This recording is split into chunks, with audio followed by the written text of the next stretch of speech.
Friends, Shrikrishna ಅಂದರೆ ನಮಗೆ ನೆನಪಾಗೋದು ಅವನ ಸೌಂದರ್ಯ, ಹಾಗೆ ಅವನ ನವಿಲುಗರಿ. ಫ್ರೆಂಡ್ಸ್, ಶ್ರೀಕೃಷ್ಣನ ಕಿರೀಟದ ಮೇಲೆ ನವಿಲುಗರಿ ಯಾಕೆ ಇರುತ್ತೆ ಗೊತ್ತಾ?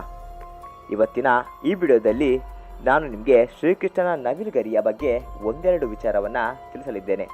ಅದಕ್ಕೂ ಮೊದಲು ನೀವೇನಾದರೂ ನಮ್ಮ ಚಾನಲ್ಗೆ ಹೊಸಬರಾಗಿದ್ದರೆ ಈ ಕೂಡಲೇ ಸಬ್ಸ್ಕ್ರೈಬ್ ಮಾಡಿ, ಹಾಗೆ ಪಕ್ಕದಲ್ಲಿರೋ ಬೆಲ್ಲೈಕ್ನ ಪ್ರೆಸ್ ಮಾಡಿ, ಯಾಕಂದರೆ ನಾವು ಹಾಕೋ ವಿಡಿಯೋ ನಿಮಗೆ ಮಿಸ್ಸೇ ಆಗಲ್ಲ.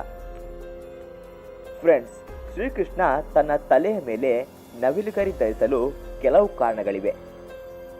ಕೆಲವು ಕಥೆಗಳ ಪ್ರಕಾರ ಹೇಳುವುದಾದರೆ ರಾಧೆಯ ನೆನಪಿಗಾಗಿ ನವಿಲುಗರಿ ಧರಿಸ್ತಿದ್ದ ಅನ್ನೋದು ಒಂದು, ಮತ್ತೊಂದು ತನ್ನ ಅಣ್ಣನಾದ ಬಲರಾಮ ಕೊಟ್ಟ ಅನ್ನೋದೊಂದು.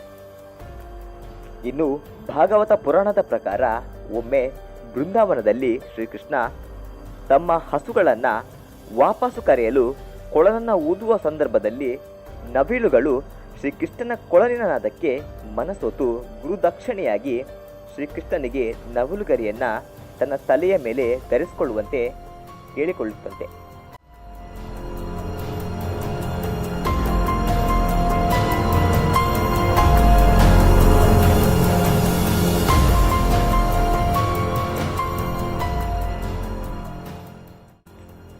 ಮತ್ತೊಂದು ಕಥೆಯ ಪ್ರಕಾರ ಹಿಂದೆ ತ್ರೇತಾಯುಗದಲ್ಲಿ ಶ್ರೀರಾಮನು ಹಾಗೆ ಸೀತಾಮಾತೆಯು ವನವಾಸದ ಸಂದರ್ಭದಲ್ಲಿ ಅವರು ಇದ್ದ ಜಾಗದಲ್ಲಿ ನೀರು ಸಿಗದ ಕಾರಣಕ್ಕಾಗಿ ಪ್ರಕೃತಿಯೊಂದಿಗೆ ಶ್ರೀರಾಮನು ಬೇಡಿಕೊಂಡಾಗ ಆಗ ಒಂದು ನವಿಲು ಪ್ರತ್ಯಕ್ಷವಾಗಿ ಶ್ರೀರಾಮನಿಗೆ ನೀರಿರುವ ಸ್ಥಳವನ್ನು ತೋರಿಸಲು ಶ್ರೀರಾಮನಿಗೆ ತನ್ನನ್ನು ಹಿಂಬಾಲಿಸುವಂತೆ ಹೇಳುತ್ತೆ.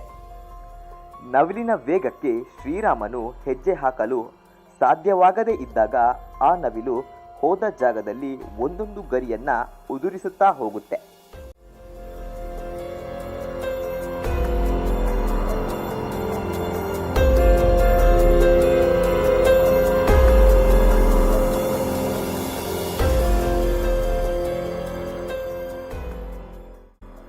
ಹೀಗೆ ನೀರು ಸಿಗುವ ಸಂದರ್ಭದಲ್ಲಿ ಆ ನವಿಲಿನ ಗರಿಯೆಲ್ಲ ಕಿತ್ತ ಕಾರಣ ಅದು ಸಾವನ್ನಪ್ಪುತ್ತೆ.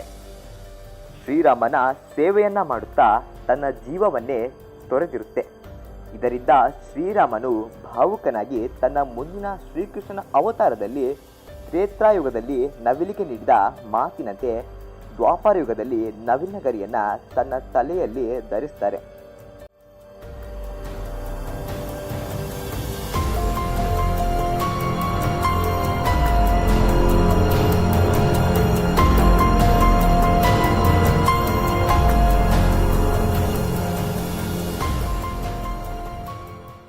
ಫ್ರೆಂಡ್ಸ್, ಶ್ರೀಕೃಷ್ಣನ ಈ ವಿಡಿಯೋ ನಿಮಗೆ ಇಷ್ಟ ಆದರೆ ಲೈಕ್ ಮಾಡಿ, ಶೇರ್ ಮಾಡಿ, ಹಾಗೆ ಸಬ್ಸ್ಕ್ರೈಬ್ ಮಾಡಿ. ಮುಂದಿನ ವಿಡಿಯೋದಲ್ಲಿ ಸಿಗ್ತೇನೆ. ಧನ್ಯವಾದಗಳು.